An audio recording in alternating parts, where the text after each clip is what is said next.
Hey there, Duke fans. This is episode 72 of the Duke Basketball Report podcast. We are recording this on Sunday, February 19th, and once again, it is a packed show. We're going to recap the victories this past week against Virginia and Wake Forest. We'll preview our games coming up this week on the road at Syracuse and Miami, and we've got a slew of other topics that we will cover in the world of Duke and the ACC. But first, as always, the whole team's here. We got Sam in Denver. What's up, Sam? Hey, good morning, Donald. I am doing fine. How are you? I'm doing just great. And we got Jason, the AT alien. What's up, Jason? Why are you laughing when you say you're doing fine, Sam? You know what? Shut up, Jason. For the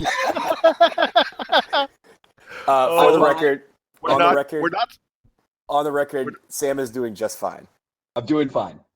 We're not starting the podcast with inside jokes. We're not starting with inside jokes, right? No, Okay, he actually is okay. He woke up this morning, and it is earlier for him than it is us, and he is doing just fine.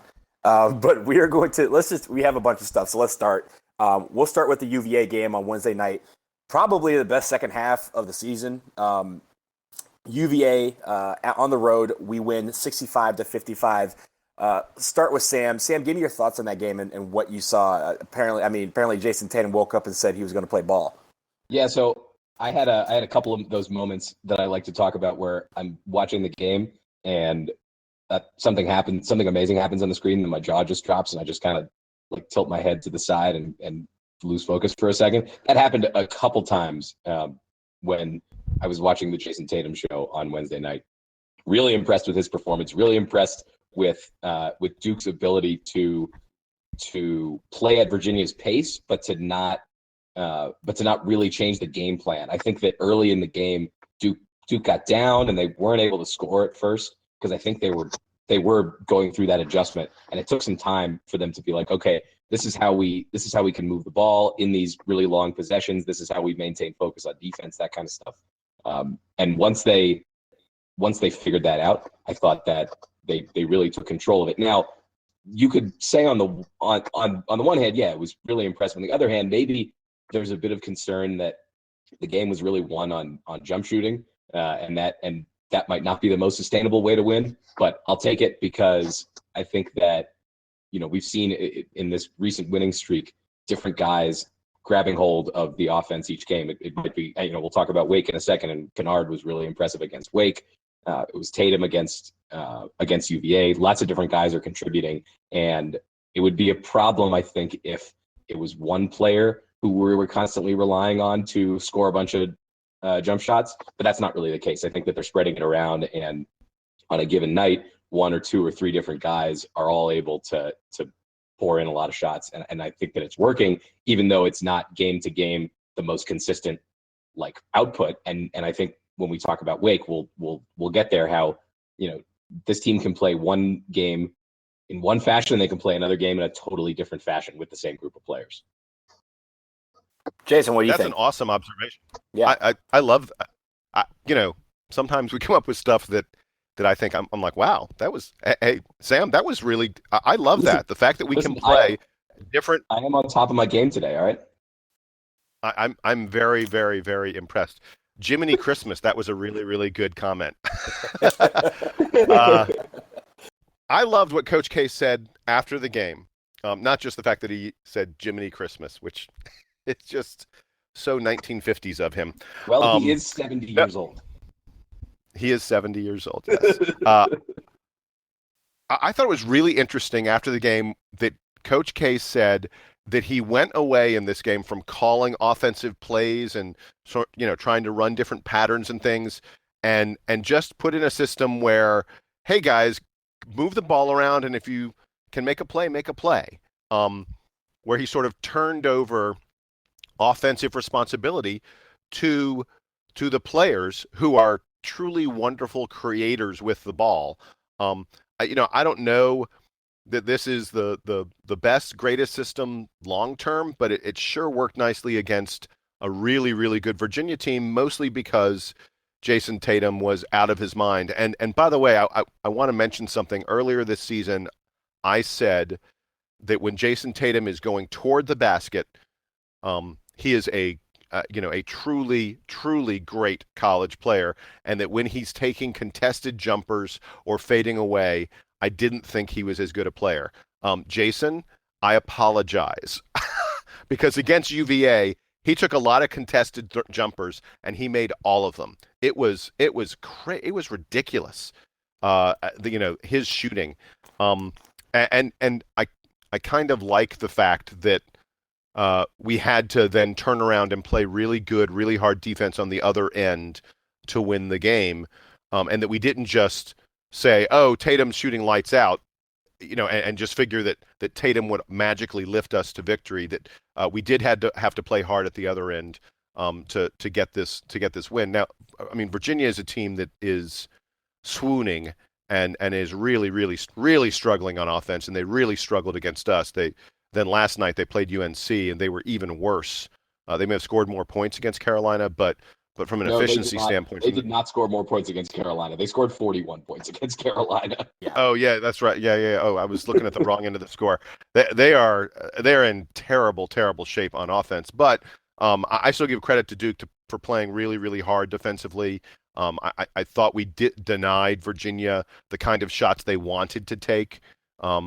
Virginia is best when London Parantis is taking the ball at the hole, and we didn't let him get to the rack the way he's capable of. And that's because we played strong perimeter defense. Virginia's got nothing inside. They just can't. There's no way they can generate inside out offense. And it's a great win. Look, it's easy to turn around and look at how Carolina handled Virginia and go, oh, North Carolina is still clearly better than Duke. They played the same team in the same week, and Duke had a really, really, really hard-fought win, and Carolina coasted. But that was playing home versus playing on the road. And there is such a massive gulf, huge difference in the ACC in playing at your place and playing on the road. UVA's lost. I think what the stat was, they've lost 3 games at home the last 3 years, and we're 2 of them. So yeah. They don't lose in John Paul Jones Arena very often. Right, and I think Carolina is going to find out about that. They still have to go play at Virginia, in the next week or so, and Carolina's going to find out how much tougher Virginia is at home versus on the road. And I think they'll be playing. And don't be surprised if UVA wins that game. No, not at all, not at all. But I just thought this was a spectacular effort by Duke against Virginia. It was a game where really Tatum was the only guy who was hitting it offensively. I mean, Luke Kennard was the only other player in double figures. He had 16 points, but it was all free throws. It was all late in the game at the free throw line. A very an encouraging win. Arguably, I'd say one of the top 2 or 3 games of the season for Duke. And this team keeps on setting the bar a little bit higher. They keep on playing better and better and better. I'm not so sure about the Wake game, but this Virginia game coming on top of what we've done lately, we put ourselves in great position. So there's 2 stats that I want to highlight, and I'm highlighting them for different reasons. The first one, when you look at the stats, it shows that we only had 8 assists, but I don't think that was a bad thing against UVA. I think what happened was in the second half when Jayson Tatum went off, we resorted to the game of get the ball to Jayson because he was on fire. And when someone's on fire, you feed him the ball and watch him go. A lot of his moves aren't moves that are shots that are created by somebody passing the ball. It's him creating using his dribbling ability or just a separation from the defender. And I think he did that very well. Once he entered that zone, he wasn't taking heat check shots. He was taking shots within the offense, even though they were contested, even though there's probably 2 or 3 guys and a couple of points in his face because of how hot he was still taking shots within himself and trusting his ability to make those shots. So I think that was a good thing. The other thing that I always look at, especially with Virginia, because of how many points they usually score, is how many shots they took. And they took 57 shots, which is a lot of shots for them. They usually are taking in the 40s. But when you factor in the fact they had 12 offensive rebounds, that makes that stat a little bit more reasonable. What I thought was incredible is that we only attempted 42 shots. Now, granted, we made just about all our free throws. We were 18 for 20. But shooting 42 shots doesn't necessarily yield a game that is a Duke type of game. This was a UVA type of game that we won. A style, a tempo of slowing it down and making it so that every possession counted. And we talked about that last week on the podcast, that they need to make every possession count if they're going to slow the tempo way down to the type of tempo that UVA likes. And I think we beat them at their own game in the second half. And I think that is an incredible thing to feature as well.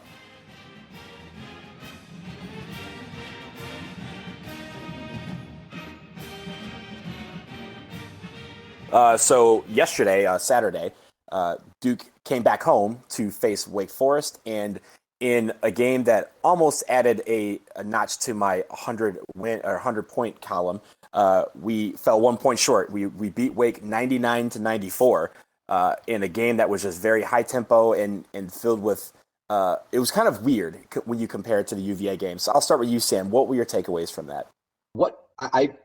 My takeaway is a question. What was the defensive game plan with John Collins? Because it seemed like he was able to get, not only was the ball able to get into him and he was able to get shots, but then he wasn't getting blocked out on rebounds. And so he had a couple of baskets that were like putbacks or where they got quick offensive rebounds and he was able to get it to the hole. It seemed like Duke just wasn't going to mess around with trying to, stop John Collins. It was like, let's stop everybody else, but stopping everybody else didn't exactly yield a wait, defensive result. Here's what Duke does. Duke switches on defense. Right. But then they didn't, but then there was no switching back. Well, and we switched so quickly, like literally Collins would set even a baby little tiny, like nothing screen. We would switch. Emil Jefferson would be guarding one of Wake's perimeter players, and Luke Kennard or Grayson Allen, or Frank Jackson were suddenly guarding Collins, and Collins would go down in the post. And I'm telling you, the hardest work that he had was raising his hand and waving it so that his players would see, hey, I'm down here with a guy 5 inches shorter than me, who I outweigh by 60 pounds, and feed me the ball. And I'm very happy for John Collins' burgeoning NBA career because he's so gone. I mean, he's so impressive against a Duke team that usually or recently has played good defense. I think that the hope here is that the defensive effort against Wake Forest was an aberration as opposed to a trend, but we'll see about it. Go ahead, Jason. It seemed like I interrupted your thought. I'm going to tell you something interesting. So in the post-game comments, and I don't have a transcript, I don't have exactly what Coach K said, but he didn't come out and say this, but he sort of alluded to the fact that Duke just sort of decided, look, we're not going to be able to stop them. Like at halftime, Duke said, Collins is too good. We can't switch and give guys like Crawford open threes. So let's just try and outscore them. We're not going to stop Wake Forest offensively. We're just going to try and outscore them. And that was Duke's plan in the second half. Now that seems crazy to me. I'm really surprised that was what we were trying to do, but the statistics don't say that's a bad thought against them. Wake is number 8 in Ken Palm in offensive efficiency. They're number 155 in defense. They're one of the worst teams in the ACC defensively. Maybe it makes sense to just go, hey, let them go crazy. Let Collins get 2-pointers, and let's try and get 3-pointers when we can, and stop them that way. I'll tell you one other thing that's kind of crazy about this Wake game. Get this. John Collins had 31 points in his first 32 minutes on the floor. In the final 2 minutes of that ball game, he didn't touch the ball. He did with that game, and it was a tight game. It was a one-possession game. An up and down affair. Yeah, their final few possessions. They Childress took a 3, Crawford made a 3, and then Crawford was driving to the layup and had 2 layups that he missed. That was their final 4 possessions. Collins never touched the ball. And I like Danny Manning. I like Wake Forest. I hope Danny Manning is successful I think he's building some nice stuff there, and I'm really hoping that Wake, can maybe pull off a couple more wins down the stretch and make the NCAA tournament. They're right on the bubble, but that's unforgivable in the final 2 minutes. As great a game as John Collins had, he had to touch the ball in the final 2 minutes, and he didn't. And that's probably why Wake lost this game. Donald? Yeah, well, you're mentioning the fact that they have a team that really has a foundation now that they haven't really had in the last few years. They do need a lot of work to make the NCAA tournament. In my opinion, after this, they're 6-9. This beating us would have really helped their resume, but I think they probably need a couple more signature wins to get in. But I think that what you said was right. I think there was a point where we just said we're just going to score more points than the other team, and that's what's going to win this game. They attempted 69 shots and made just over 50% of them. So they were hitting at an amazing clip. They were rebounding very well. There wasn't a lot of turnovers. They only had 4 turnovers. We only had 7. So it was really just teams that were going at each other one by one, shot after shot, back and forth. And it made for kind of a game where if you checked your blood pressure after the game, it was probably spiked after the game was over. At least mine was. Just because of the fact that it was just so, very atypical of a Duke defensive performance. I think before the game, we were in the top 30 in KenPom and adjusted defensive efficiency. And because of that game, we dropped to like 37. So that is something that, it was also a stat that we had been steadily creeping up as the streak has gone on. So it was kind of an aberration, I want to say. But I do like the fact that we can win in any condition now. That was a game that, a month ago we would have lost. And I think that is typical of what we're seeing in this improved team as the streak has continued.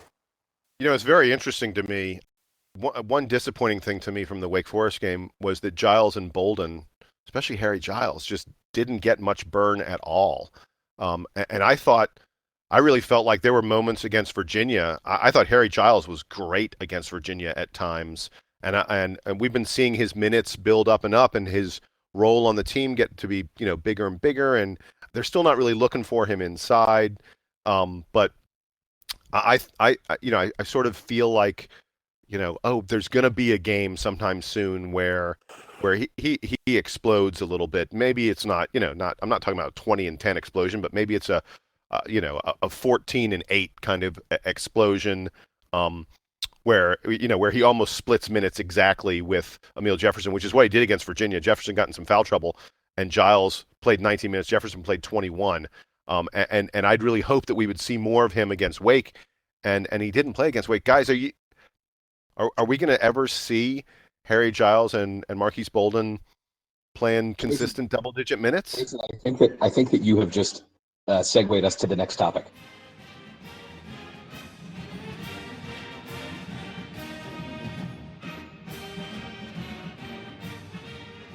Okay, so we're going to tie this into, we were going to talk about the ACC race in general because, don't look now, we're one game back of UNC in the ACC, but it led to a question that spurred from a comment that Coach K made in the press conference after the Wake game yesterday, where he was talking about the possibility of resting players like Emil Jefferson and Grayson Allen down the stretch so that they're fresh for March Madness, for the ACC tournament and the NCAA tournament. Well, wait. It's not just so they're fresh. It's because Jefferson and nagging Allen, and they're battling injuries. Yeah. Right. Exactly.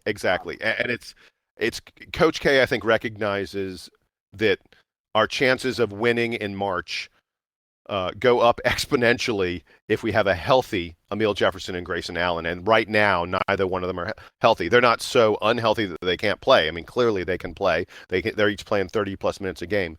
But, yeah, the question is, so here's the question. If they don't play 30 minutes.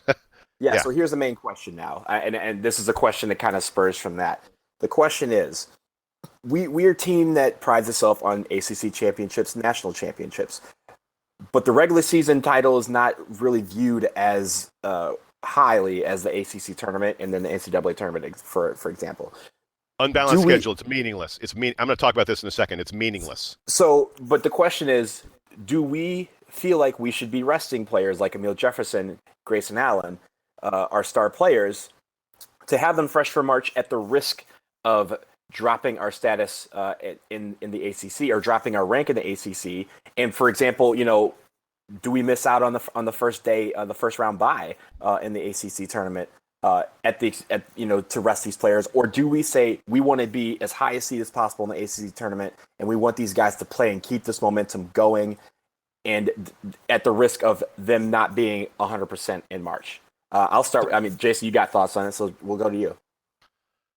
Well, I'm tempted to turn this back on you, because my answer to this question is how much rest.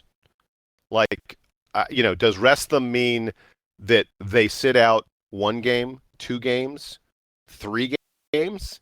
Does rest them mean that they play reduced 15 minutes. or 20 minutes? Mm-hmm. Yeah, I don't know. And the other corollary to that is, how much does it make a difference? Because there's been some thought that Emil Jefferson's nagging injury, rest won't necessarily take. It's a time thing, and that rest won't necessarily take care of it. If these things were absolutes and I could track it on a graph or something like that, and if you said to me, "Oh, if they don't play for 2 games, they will be fully healthy," then I would say they don't play for 2 games. To me, that's not even a question, because the degree to which they are better in March, if they're healthy, is huge. No one will remember whether Duke won the ACC regular season come the end of this season. Although they do get to hang a banner for it, right? Okay, that's nice. No one will remember it. No one will care if we win the NCAA title. It'll be good. It's just good trivia fodder for future K-ville challenges. Correct. Yeah. Right. And I don't know if before I got a whole thing I want to talk about regarding the top of the ACC standings and the ACC race, but I'm going to put it aside for a second. So my answer is, if you can tell me these guys are definitely going to get better, that it's going to help them, sit them. And I love the chance, and you guys alluded to this a moment ago, I love the fact that it would force Duke to play Giles and Bolden more. It would force us to play, it probably would mean Jack White would start getting some minutes if you're resting Grayson Allen. I think, because you got to go to one more perimeter player, and I'm guessing that's Jack White, or I'm not sure how the rotation moves, but by the way, I would not be in favor of resting them if it meant that all the regulars, plus maybe one other guy, are suddenly playing 38 or 40 minutes. I don't want Luke Kennard, exhausted, playing 40 minutes a game because of that. I want those. All those guys are already playing 30 plus minutes, right? Yeah, but let's not make it even worse. I want those minutes to go to Jackson and White and Bolden and Giles. I think that you hit on the important thing here, which is that specifically with Giles and Bolden, and maybe to a lesser extent those other guys you mentioned, that those guys were expected to be contributors this year. They obviously haven't been because of injury. And at this point in the season, according to sort of the normal Coach K standard practice, they're not going to get an opportunity to become part of the rotation because the rotation's already set. However, if these injuries to Allen and Jefferson, as you said, if they can be fixed by a game or 2 of rest, then you have the opportunity. Coach K has the opportunity to put those guys in, give them bigger minutes, see what happens, and sort of go against his standard practice. I think that if Duke didn't have those guys on the team, if they were the same team they were today, but Giles and Bolden were not sitting there as, Giles being a probably first round pick this year, Bolden maybe this year, maybe next year, if they weren't sitting on the bench waiting for that, then this would be a tougher question, I think. But you look at the whole circumstance, and I think that Duke could really benefit from it. And that, there were times this year when each of those guys, Jefferson missed some time earlier this year, Allen missed some time earlier this year, and Duke was still able to pull out victories. So I think that you got to look at who's going in for them. And yeah, I agree with you. I don't want it to look like last year's rotation where there's like 5 guys playing 35 minutes. So let's see those other guys, and let's see them come in. I don't know that I agree with you so much, Jayson. I want to see like White and Brankovic and Delorier. I just don't know that we've seen any of them really much in ACC play, and I'm not excited by the idea of having them jump into the rotation now. Maybe it would work, but I really want to see more of Giles and Bolden, and maybe we can see more of that big lineup that we talked about, playing them together with Tatum and see how that goes. So I hadn't even thought about that, but the reason I mentioned Jack White was because I was thinking we need another perimeter guy. But you're right. I mean, we could go big, and Tatum could move out to the perimeter, which is probably where he's most comfortable anyway. Yeah, go down. And Harry Giles is a power forward. Looking at his future, he's shown a couple times this year that he's able to make the elbow jumper. He can step out. I don't think he's taking threes or anything, but in high school he did. In high school, he shot 3-pointers. That's why would he do that? What a waste! He was so much bigger than everybody else. Because he could make them. I mean, the Harry Giles that was the number one player in the high school class was a guy who was an athletic freak who could dominate you inside, but he was also capable of stepping out and hitting.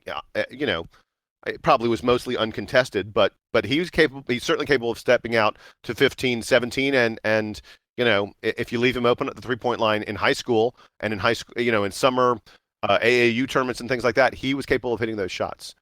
He has not since he had 2 ACLs, but before he did. My take on this is twofold. I think it's very important to have Grayson Allen and Emil Jefferson at 100% for March.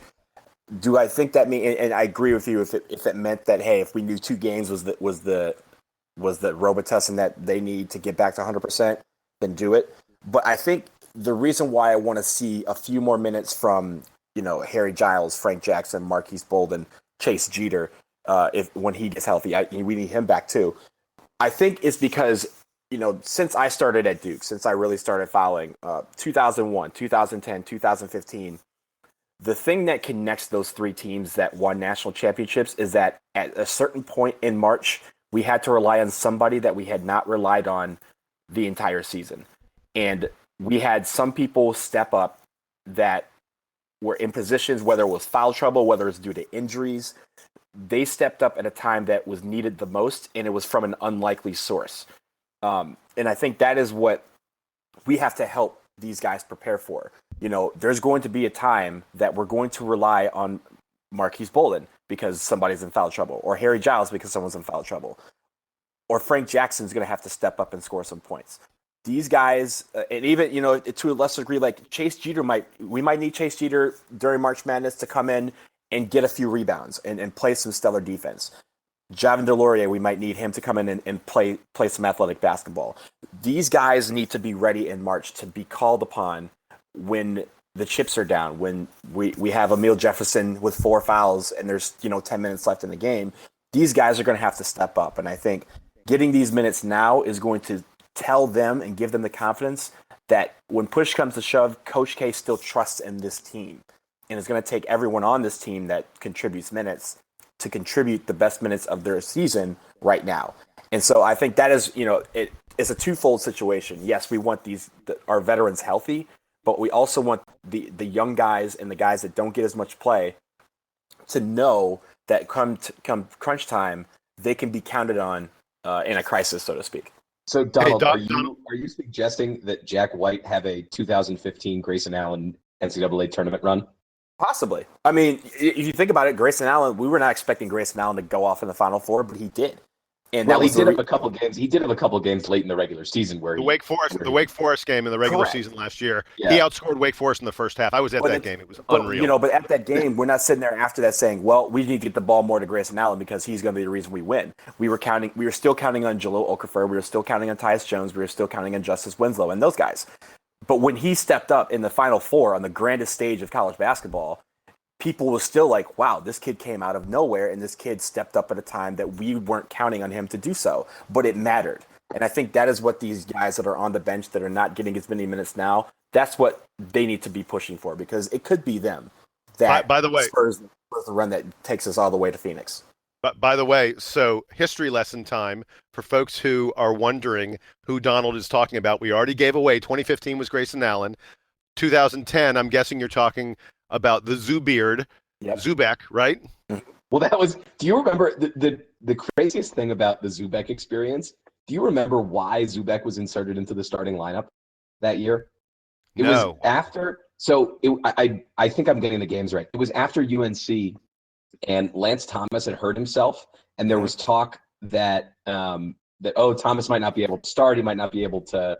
At the time, Thomas was starting alongside Miles Plumlee, right, who was a sophomore at the time, and they were saying that, like, leading up to the Maryland game, the famous Zubek Maryland game, they were like, "Oh, not clear if Thomas is going to be able to go, or if he's going to have to play limited minutes. They might have to put him on the bench." And then Coach K just threw everybody for a loop, had Thomas start next to Zubek so that Thomas wasn't relied on as much to get the rebounding. Zubek went off, and then all of a sudden that was the starting lineup for the rest of the season. And whatever was wrong with his knee or something just like magically solved itself. So and Zubek turned into like one of the great offensive rebounders in Duke history for the back half of the season. He already was at that point. He just wasn't getting a lot of minutes, and for whatever reason, I guess Kay wanted the experience of Zubek in there more late in the season when I guess he thought that Lance Thomas wasn't going to be as healthy as he had been, and it turned out. I mean, as we all know, it turned out magically, but really, I was going to say, and then going back to 2001, you were talking about Casey Sanders and Reggie Love, right? Yes, I am. Because absolutely. Carlos Boozer broke a bone in his hand or his foot, or I forget where it was. The fifth metatarsal, the one that plagued us for it still plagues us for decades. I was going to say it was a Duke injury. It had to be to his foot. Yeah, against Maryland on senior night, and the famous over. Words after that was it's over post, but the famous words that Coach K said for that team after the game was, "This team is about to win the national championship," and they enlisted the help of Casey Sanders and Reggie Love, and those two guys who had not been counted on much for the entire season came in and just destroyed everybody that they touched.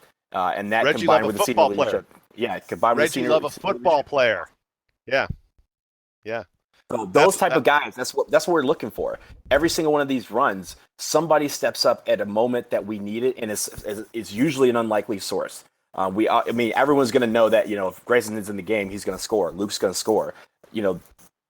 Emil's going to play defense. Matt Jones is going to play defense. But who is it on the bench that's going to step up at a moment that we need something, a spark, and provide it, and to make everybody go, we did not account for insert random player to go off like that. That's what wins championships.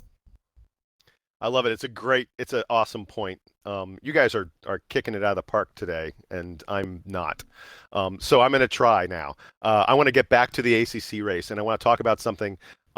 James Armstrong, everyone knows the name James Armstrong. He's one of the sort of original DBR. He wasn't one of the founders, but he was one of the leaders of the DBR for many, many years, designed a lot of the software and websites that the DBR was part of. I'm on an email list with James Armstrong, and James sent an interesting email yesterday afternoon. This was prior to Virginia playing UNC at UNC. But he was pointing out the absurdity of the ACC regular season race and the imbalanced schedule. If you look at the top of the ACC standings, if you really look at the ACC at this point, you would say there are 6 teams that are a cut above everyone else. Maybe you feel like Syracuse peaks in there at number 7. I don't know. But the top 6 teams in the ACC unquestionably are UNC, Duke, Louisville, Notre Dame, Florida State, and Virginia. Any arguments, gentlemen? Not for me. No. Sorry. Go ahead. So those 6 teams are clearly the best teams in the ACC. So we talked a little bit earlier about playing teams at home versus on the road, and how difficult it is to play on the road, and how much of an advantage you have playing at home. So of those 6 teams, I want y'all to guess how many of them UNC gets to play at home. Don't guess, because the number's 5. They play 5 out of the 6. The only one they don't play at home is themselves, because you can't play yourself at home. You don't play a game against yourself. They play everybody at home. You know how many road games they have against the top of the ACC? 2. Duke and Virginia. That's it. They don't play Louisville on the road. They don't play Notre Dame on the road. They don't play Florida State on the road. That's an easy schedule. Oh, and what about our Blue Devils? So, do you know how many home games we got against the top of the conference? 2. UNC and Florida State. By the way, the 2 toughest teams, alongside Louisville, I guess. But those are the only 2 games we got at home. So how many road games do you think we got? Oh, we got everybody on the road. We played all these teams on the road. It's ridiculous how unbalanced the schedule is. And if you include Syracuse as the team that peaks in there, we also get Syracuse on the road. So of the top 7 teams in the ACC, we get 6 of them on the road. We only get 2 of them at home. The ACC schedule. Go ahead. There's only so much crowing. There's only so much crowing you can do when you lose it at home to NC State. To be fair. Yeah, I know. And we're going to talk about NC. We're going to talk about NC State later in the podcast. But my point is, and I'm not complaining. The schedule is what it is. We play who we play, and if it happens to be tougher for us, that's life. But the reality is, putting any weight behind, putting any importance behind the ACC regular season title, to me, is meaningless when you have a situation where one team, Carolina, is vying for the title and they're playing everybody at home, and another team, Duke, is vying for the title and we're pretty much playing everybody on the road. Because there's a minimum of a 4, maybe 5 point difference in teams in the ACC, home versus road. It's so much harder to win. It'll make it that much sweeter if Duke just wins out and takes the conference. There we go. Amen. So anyway, that pointing that out and tracking the home and the road games, James Armstrong did that. So thank you, James, for sending that to me. You just made a soccer argument. That's a nice argument for when people talk about the regular season versus the playoffs in Major League Soccer. They talk about the unbalanced schedule, and that is something that has been for ACC, like especially if you remember back in the day when we only had 9 teams and you played everybody twice, and it seemed like that was a lot of people want to go back to those days of a balanced schedule for the reasons that you mentioned. So that's a good argument. My proposal has always been to just split the ACC into 2 divisions, and you can call them like the ACC, and then you could call the other division like the Big East, and then you just have all the traditional teams in the ACC playing each other, and at the end we can just like play Syracuse or Notre Dame or someone for the championship. Because who cares about these new conferences? I like playing Syracuse and Notre Dame. You can drop Boston College and Pitt as far as I'm concerned, but I like playing Syracuse and Notre Dame. Those are fun opponents, I suppose. Did we just segue to who we want to win the ACC? Sure, go for it. Yeah. So another question that we were posing internally for this podcast was Sam came up with this question is, take Duke out of the equation because we obviously all want Duke to win the ACC. But if Duke can't win the ACC, who are you rooting for to win the conference? And I guess Jayson kind of alluded to where he was going. Jayson, what do you think? So the 2 teams that I would say I would somewhat root for, I like Notre Dame. I've talked a lot about Notre Dame on the podcast this year. I think they play a fun brand of basketball. I think they're really efficient on offense. I like Mike Bray both because of his Duke connection and because I just feel like he's a really good coach. He gets the most out of what he has. Notre Dame does not bring in McDonald's All-Americans. They don't bring in big-time recruits. I mean, how can you not like Bonzie Colson and Steve Vesturi and some of these other guys? These guys from Notre Dame, they play hard and they play clean. They don't, there's not a lot of fouling in a Notre Dame game. So if it can't be Duke, I wouldn't mind if Notre Dame won. And then the other team is the team we just played, Wake Forest, because I like Danny Manning and I want him to succeed. And Wake is another team that I feel like they play good basketball. They play hard. It's always an exciting game when you play against them. So those are the 2 teams that if Duke couldn't win it, that's who I would like to win it. And then after those 2, the next one for me would be Virginia. For the opposite reason, they play hard, but they play hard on defense. So those are the 3 teams that I wouldn't be sad to see win. I'll take it from you. My thought about talking about this was while I was watching the Virginia game yesterday, and they did that, the Virginia UNC game, and ESPN did that thing where they have Jay Billis walk across the court with the star player from the team and talk to him. 94 feet with Jay or whatever? Yeah, 94 feet with Jay.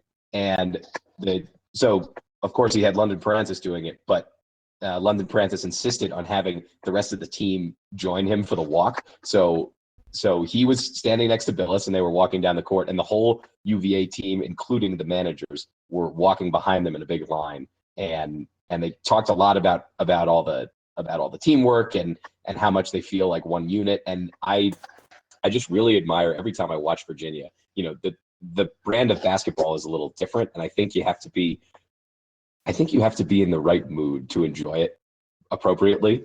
But that when you're watching Virginia and you watch the way their team operates and you watch Tony Bennett, I just can't help but think that that's the kind of program that Coach K built, where everybody's bought in, everybody believes in the team, and that I just really admire the way that they play and the way that they prepare. And that, we talk about on this show how when we have to go play UVA, it's not about forcing UVA to play our style. It's that we have to play the way they do to beat them. And I really admire just how much commitment they have to that style and that system. And I think that if Duke wasn't going to win the ACC, I would be rooting for Virginia to do it because I admire the way that their program is run.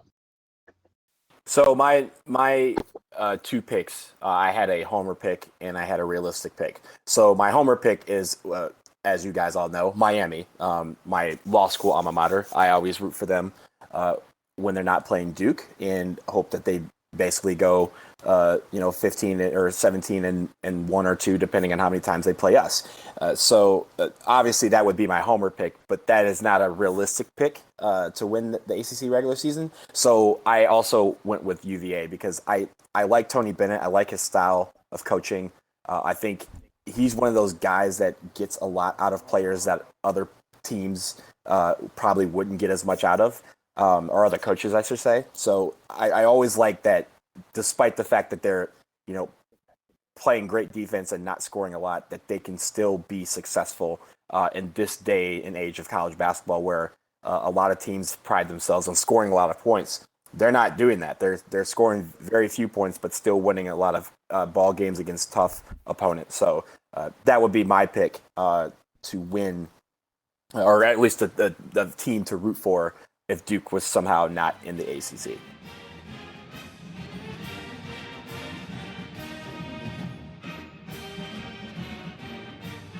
And I think now we can preview the games coming up this week. So let's start off with Syracuse. We travel to Syracuse on Wednesday night.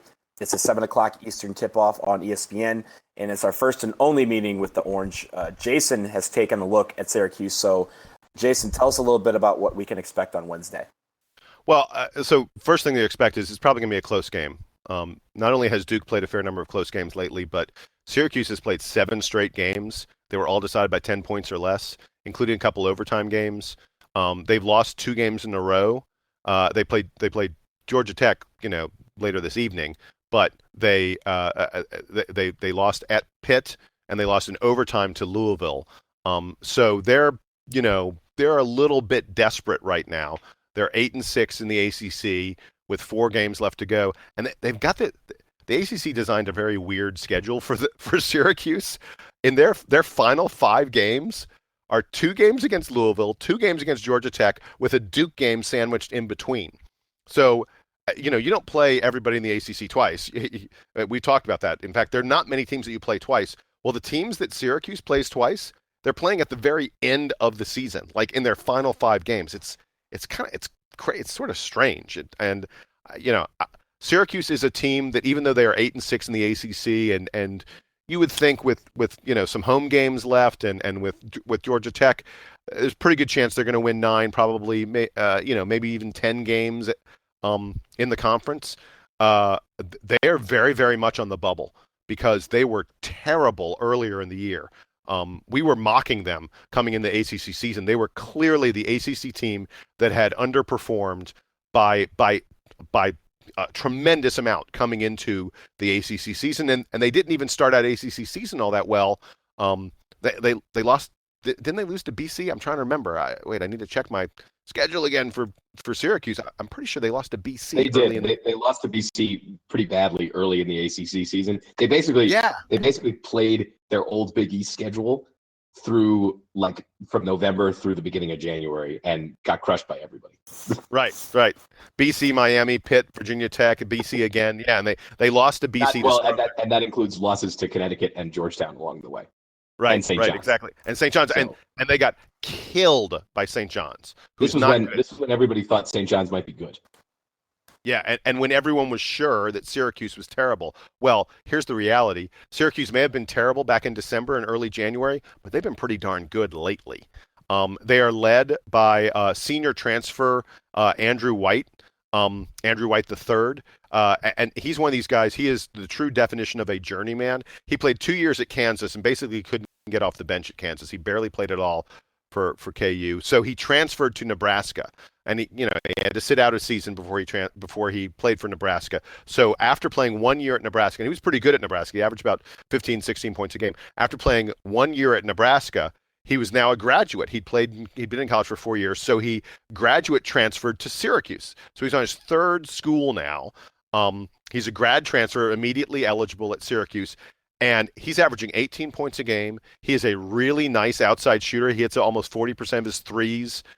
He has scored 13 or more points in every single ACC game, and in fact, he scored 20 or more points in all of Syracuse's last 7 games. He shoots a lot of three-pointers. He's taken more than 10 three-pointers in 4 of the last 7 games for Syracuse. This is a guy who puts up a ton of shots. He's a 6'7" wing, so he's kind of long and bigger than a lot of the guys who typically guard him. But I think you're going to see Uncle Matty, you're going to see Matt Jones all over Andrew White III in this game. And if there's been one thing that we know about Duke this year, it's that whoever Matt Jones is guarding will not have a good game. So their second best player is sophomore forward Tyler Lydon, who has really nice touch and skill for a 6'9" big man. I think he'll be a very interesting matchup for Jayson Tatum. I'm sure that you'll see Tatum on him, pretty much constantly. And if Tatum can play Lydon to a standstill and Matt Jones can control Andrew White III, Syracuse doesn't have much of a chance in this game because after those two guys, they aren't that good a team. They're one of the worst defensive teams that Jim Boeheim has had. Boeheim plays this zone defense, a typical 2-3 zone. Jayson, where speak of it. I like the way that you say that they play this zone defense. You have such disdain for it. Oh well, I'm not a fan of zone defense in general. Although Jim Boeheim plays a really good zone. I mean, the Syracuse zone is a special zone defense. And the way they play it, Boeheim recruits nothing but guys who are long. You got to be long if you're going to go to Syracuse. And the way he plays his zone is he expects his really long players to close out on the shooters fast and to use their length, to use their speed and athleticism to not give up easy shots over the top of the zone. And most years, Syracuse is very, very effective at that. They have struggled this year because they have not been that effective at it. They're only numbered 92 on defense in Ken Pom. And, putting up 70, 80 points against Syracuse is a lot easier this year than it has been in years past. But I like this game for Duke. Look, it's tough to say. We talked about this earlier. You don't know who Duke is going to run out there. If we don't have Jefferson and Allen for some reason in this game, it could make it a lot more difficult for us. But I think Syracuse is going to have some trouble stopping Duke. And I think that Matt Jones is going to be a really difficult matchup for Andrew White III. If he doesn't have a good game from the field, if he doesn't have a good game from three-point land, it could be really tough for Syracuse to keep up with this Duke team, especially the way we're playing lately, the way we're playing offensively, very efficient on offense. So that's my preview of the Syracuse Orangemen. When you think about the Syracuse zone and going back to the rotation and who's going to be playing, it might be a good opportunity for us to see Harry Giles, because if Giles is getting healthier, having him in the middle of that zone, he might be able to create a lot of offense that it is probably harder for him to do against a traditional defense. Just a thought. I'm not sure if that will happen, but it would be interesting to see. Yeah, and I'll tell you the other thing is Syracuse doesn't really. So the big man that they play most of the time is Taurine Thompson, who's a freshman. They also play Tyler Roberson some in the middle. And he's an experienced senior, but he hasn't playing that much for them. And he isn't a really great offensive player. Taurine Thompson isn't a great offensive player. Syracuse doesn't run a lot of offense through the inside. Occasionally they go to Tyler Lydon down there, but they're mostly a perimeter offensive team. And I think it could be a good game for Giles because we won't need him to be guarding. Look, if you put Giles on John Collins, that might have been especially with the switching that had to happen, that might have been a disaster for Duke. And that may be one reason we didn't see Giles in that game against Wake very much. Syracuse, I think I agree with you, could be a better matchup for him. And the other thing is an athletic guy on the inside against a zone, he could find a lot of offensive rebounding opportunities for himself. Awesome. Well, that's going to be a game to watch. Do we have anything else on Syracuse, or do we want to move on? No, I think that was a great preview by Jayson. I do. I agree. So let's move on to the Miami game. We'll travel after the Syracuse game. Saturday, we go to Coral Gables to take on the U. It will be a 4 p.m. tip-off on CBS. So since we already played them earlier in the year, you recall that was the game we had the 20-0 run in the second half back on January 21st. Why don't you guys each just give me one key to victory this weekend in Coral Gables? Sam, I'll start with you.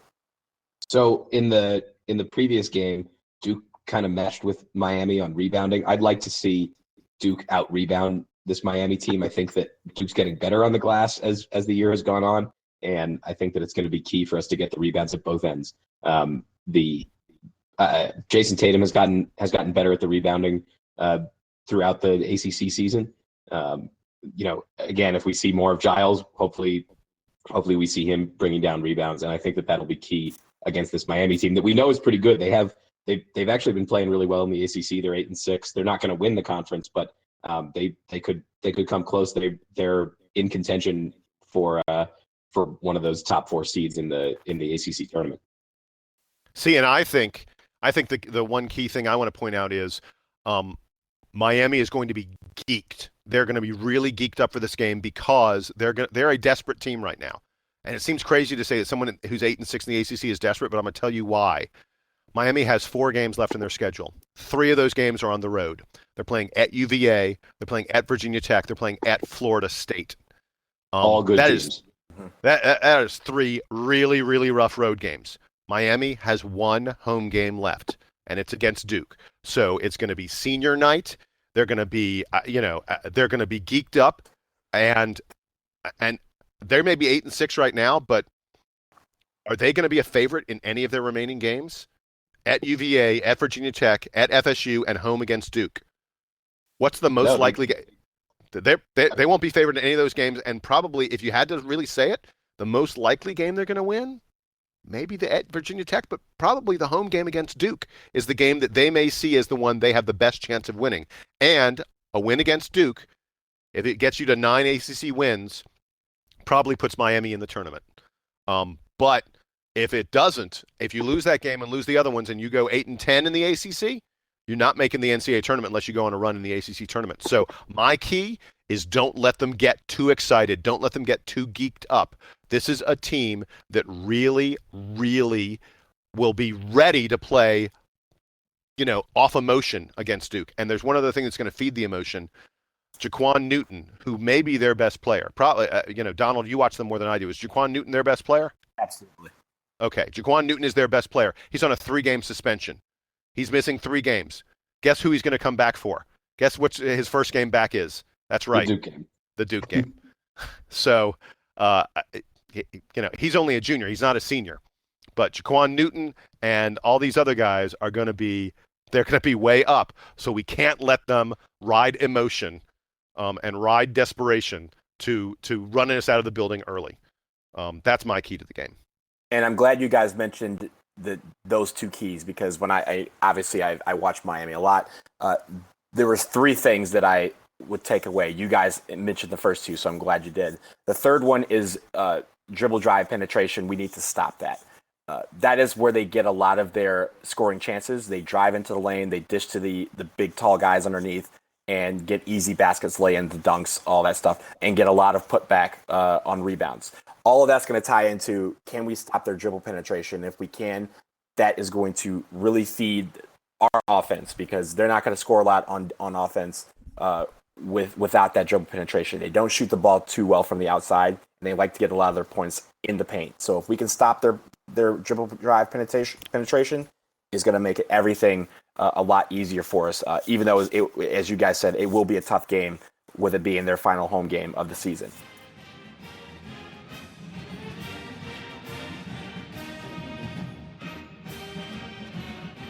All right, now that we're done with the previews, we have a couple of topics we want to get into before we do Player of the Week and Parting Shots.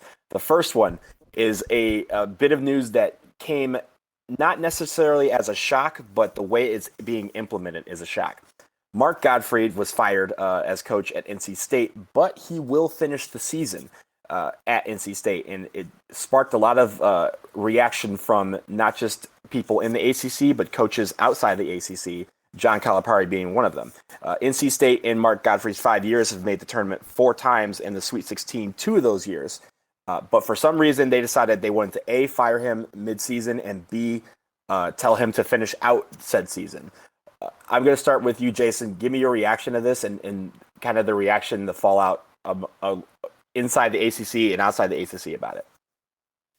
So it's really unusual for a coach to be fired, at this point in the season with they at the time they had 5 games. I'm sorry, they had 4 games left, plus the ACC tournament. And I mean, State has had a really, really disappointing season. They're just 3-12 in the ACC. So when they fired him, they were 3-11. So even if they ran the table, obviously if they win the ACC tournament, they would make the NCAA. But even if they ran the table, they were not going to make the NCAA tournament. But John Calipari, went on a rant last night because he was so upset about a member of the coaching brethren, one of his, and I think he knows Gottfried, back from when Gottfried was coaching at Alabama. I think that they knew each other back then. And the coaching community is a fairly tight community. He was really upset that a guy was fired at this point in the season, before the season was over, and that they even said, "Oh yeah, you're fired, but coach us the final few games." It's crazy. I thought that I had heard that Gottfried asked to remain coaching the team and that they let him, which changes that story a little bit. But I don't know if that was the same news that you saw. But to me, that's almost immaterial. It's just really strange. And I don't know what NC State is thinking. I think NC State Gottfried's done a fairly good job at State. They've made the tournament under him, on multiple occasions. He even got him to the Sweet 16 a couple times, I believe. I'm both not surprised and surprised that they pulled the trigger on this. His recruiting for next year is very poor. He's clearly going to lose Dennis Smith after this year, and their prospects for next year don't look very good. But boy, I really don't know about firing him at this point in the season. I think it's going to give other coaches a sour taste in their mouth.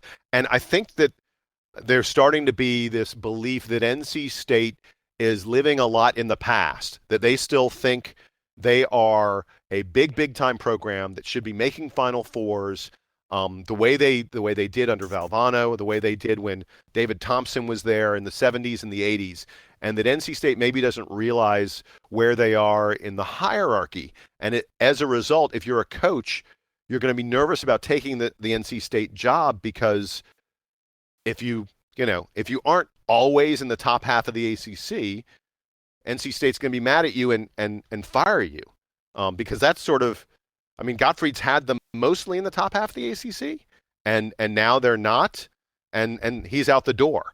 And I think maybe State fans think they're going to get something a lot better than him. I think they think they're going to get Archie Miller, who played at NC State. I think they're going to get him from Dayton. But Archie Miller's doing really, really well at Dayton, and I don't know that State's going to get the caliber of coach that they think they are for this job. Could be tough for them. I'm a little baffled that they made this move. It feels kind of rash, although State has been awful this year, and I was talking to some friends when State was playing North Carolina, the game, the final game that Gottfried had before he got fired. And I was like, State was getting blown out, as they have every time they played Carolina this year. They, very little effort.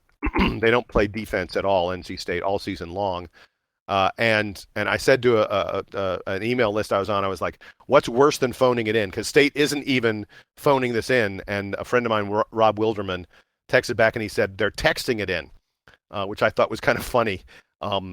This has been a really bad season for NC State. Maybe Gottfried does deserve to be fired after the how poorly they've played with someone as good as Dennis Smith leading the team.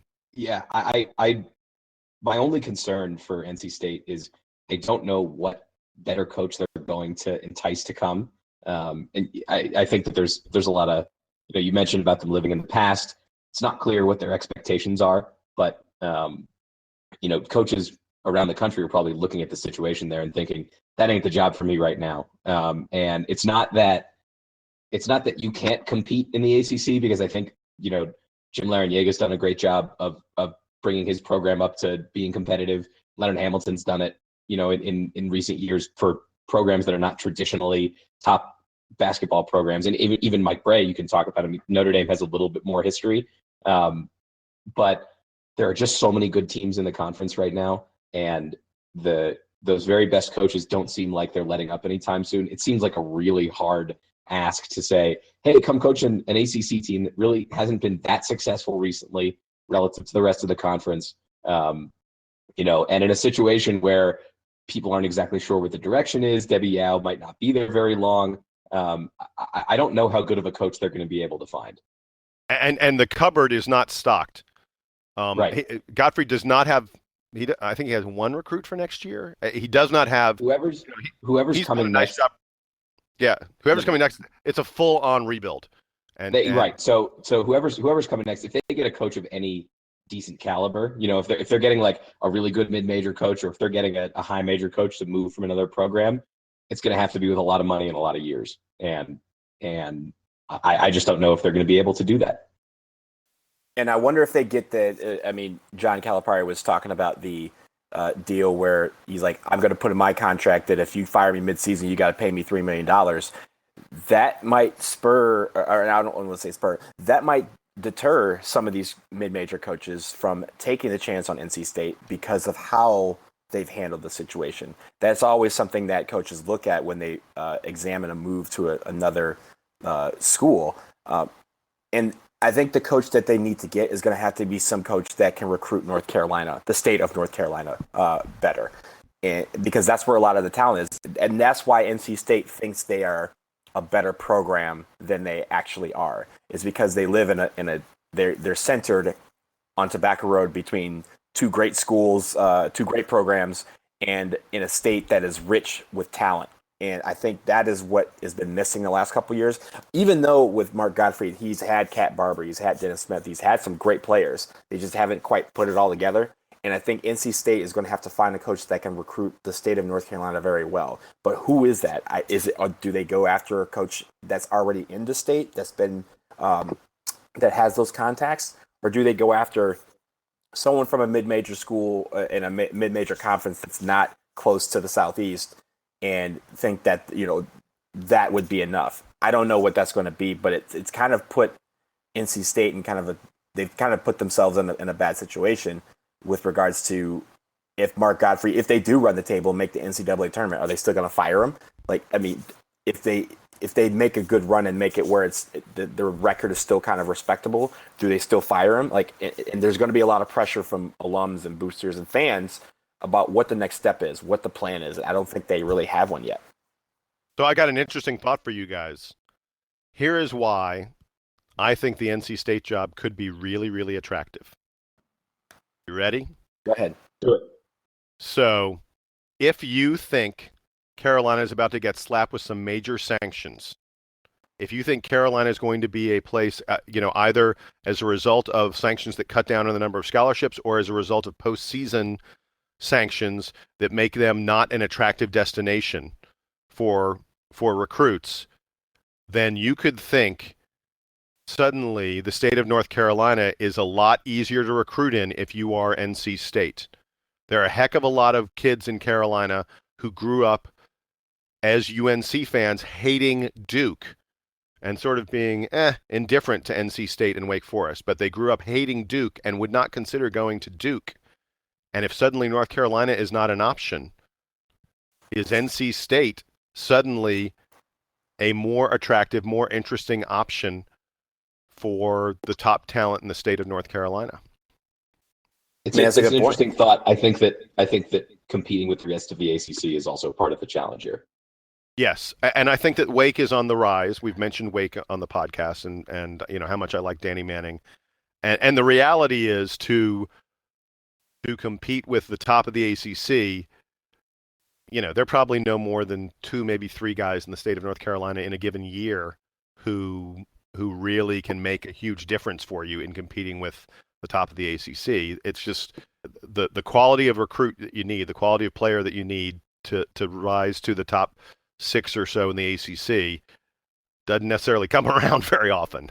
So maybe my theory is bad, but I don't know. It could be an interesting reason someone might think the NC State job is a little tiny bit more attractive than the tire fire that it appears to be at the moment. No, I think that's a good point, and I think, and to kind of wrap it up, I think I'm combining your thought with what Sam just said, and I think you are competing with the rest of the ACC because, you know, yes, while North Carolina that stature may be diminished a little bit with the sanctions that are impending, you still have, you know, Duke recruits in the bigger guys in North Carolina, but you also have UVA taps into North Carolina, Clemson, you know, Georgia Tech, and all these schools that, you know, can go down and realistically say to these recruits, hey, you may not be in the state of North Carolina, but that doesn't mean that you are not accessible, you know, that our games are going to be on TV every single night with, you know, and your family and your friends are going to be able to watch you every single game because the ACC is a national conference essentially, and you're going to be able to. It's not going to be where if you don't go to UNC or NC State, you won't be able to have that experience of home. People are going to be able to still get exposure through these other schools, and so I wonder if that means that you have to recruit a coach that can think about that and how to stave off these approaches from the rest of the ACC. Some of the, you know, SEC teams like South Carolina, Tennessee also tap into North Carolina high school talent for their programs as well. So it's a big state when it comes to basketball, and I think the next coach of NC State is going to have to recognize that, but also not put themselves in a position where they are still looking up to UNC. They probably want a coach that thinks that they're on that level, even though they're not. But I think that's the kind of approach that they're probably taking. The question is, what is the plan for that process? And I don't think they have one. I think that's what's going to be kind of fleshed out over the next couple of weeks.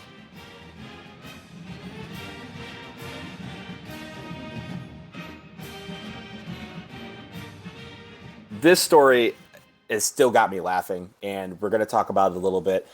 For those of you who have not been under a rock the last couple of days, the story came out a couple of days ago about Kyrie Irving when being interviewed at the All-Star game, or I guess the weekend has started. The All-Star game would be tonight. There was a question put to him, and he talked about the fact that he thought the world was flat. And the American press, the media, the fans took that and ran with it for a good 48 hours. And the jokes came out. People kind of talking about, you know, Duke education. I got a lot of texts and tweets from people about what we're teaching at the Gothic Wonderland about the world being flat. And it turns out that Kyrie was just trolling everybody because earlier yesterday he really broke down the fact that, guys, this is not a story, but you guys made it a story, and the reason why I knew it was going to be a story is because that is how the American media works nowadays. So for the record, Kyrie does not think the world is flat. He was not taught that at Duke University, contrary to what haters may think. I just want to get your reaction to this whole kind of fiasco that kind of took the world by storm at least the sports world by storm for a couple of days. Jayson, I'll start with you. Well, I mean, in fairness, he didn't directly say, I know the earth is round and I was just kidding. What he said is, the fact that this blew up into a story is silly, and I was making a point about how absurd the media can be and how crazy stuff, fake news, can turn into real stories, and it just shows that the media isn't paying attention to what really matters. But to be fair, Kyrie has not spoken the words to say that the earth is not flat. That said, I think we all know he was just trolling. I think we know that this was just, he was just trying to get a rise out of some people. I think he actually said it in response to a question like, do you believe in aliens? And he was like, sort of riffing on the notion of hoaxes and theories and conspiracies and stuff. And he's like, yeah, and I think the earth is flat. And then he, got into a little bit of a discussion about it. But I kind of agree with Kyrie. It's sort of like, this is just silly. It's not, it doesn't mean anything. And anyone who thinks there's some reflection on Duke and on a Duke education in this, I mean, come on. That's absurd. And I would also point out that Kyrie Irving does not have a degree from Duke University. He only went there for 1 year. Oh, no, correction. I believe this came out I believe in 2015, he finally earned enough to walk graduation. I believe technically he does now have his degree. He obviously finished it after leaving. I haven't verified it yet, but I think that came out in a report that he actually had. That seems like something that would get more publicity. You would think so. But again, that probably goes to further prove his point. Well, I did not know that. My only take here is that I claim no responsibility because I am a graduate of the Pratt School of Engineering at Duke University and not the Trinity College of Arts and Sciences. I don't know what they're teaching y'all on the main quad, and I don't especially care to find out. That's it. Donald, I want to point out there was an article July of last year where Kyrie said that while he had hoped to get his degree, that he has for the moment put it on hold, and that he he's hoping to make progress, but he doesn't have his degree yet. And this was in July of last year. Okay. So yeah, I think he doesn't have his degree yet. He's getting a credit as an executive producer of a film before he gets a degree from Duke University. Uncle Drew. That's right. Dude, that was gonna be my parting shot. It's gonna be my parting shot. Oh man, well then we'll save it. Go ahead. We'll save it.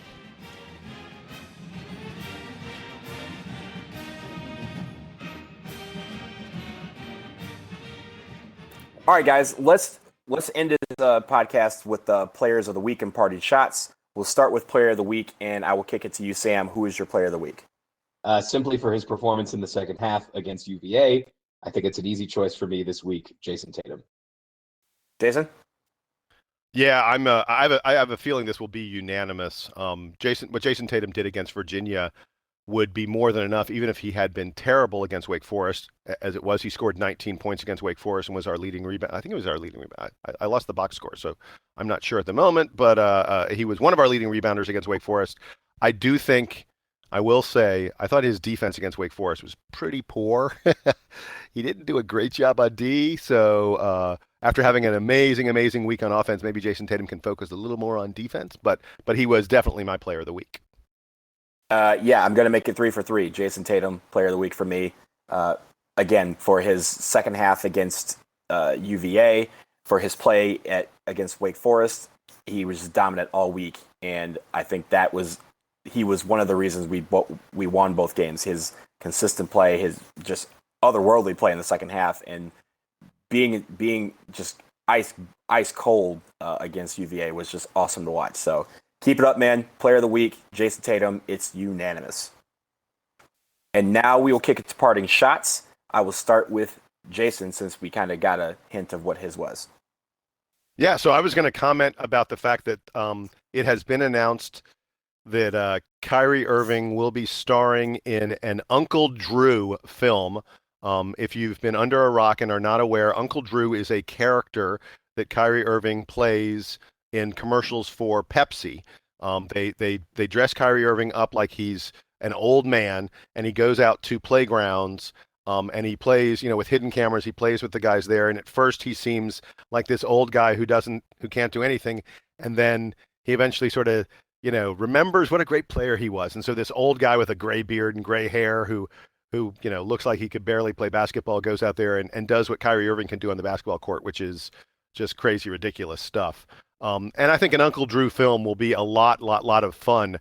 The reason they're doing this, by the way, is that there was unbelievable demand for Uncle Drew T-shirts and other gear and things like that. And just a couple days ago, they launched an online store. This didn't get as much attention as the Uncle Drew film, but UncleDrew.com, you can buy Uncle Drew gear on UncleDrew.com.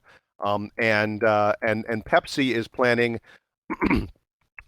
planning on putting out more Uncle Drew commercials, and they're going to really be part of the marketing arm of this movie.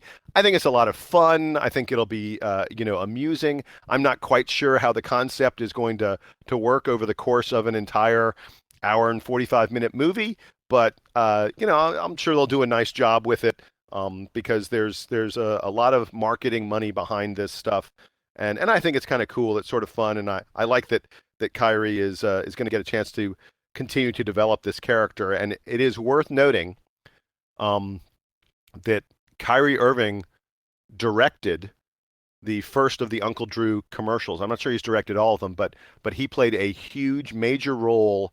He wasn't just the star. He played a role behind the scenes in putting those commercials together.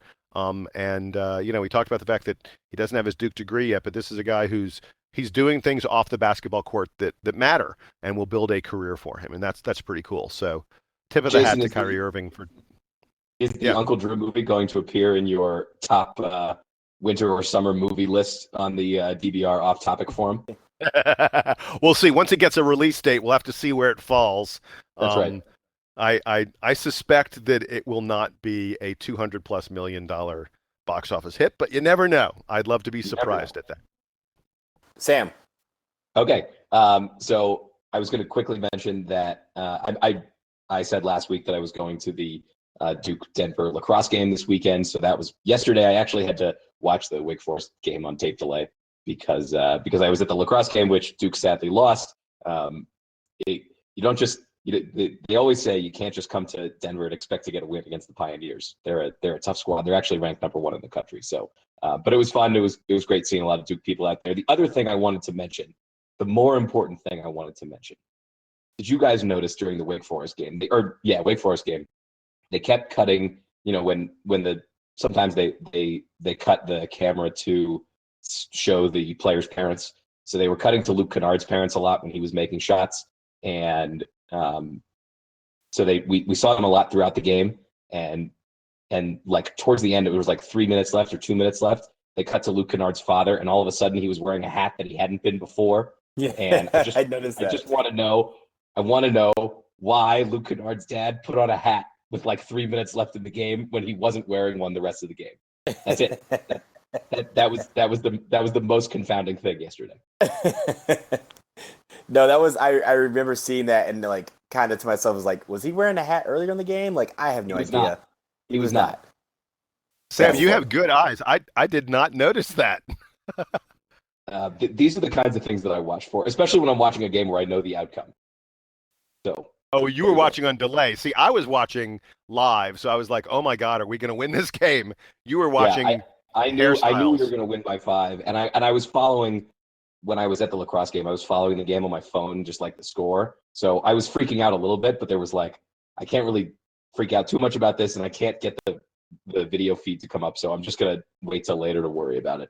And we ended up winning. So I was watching being like, okay, well, team's not playing well, but they're going to end up winning the game at the end. So I was looking for all the silly stuff. So my parting shot is one that was pretty cool yesterday, also at the game.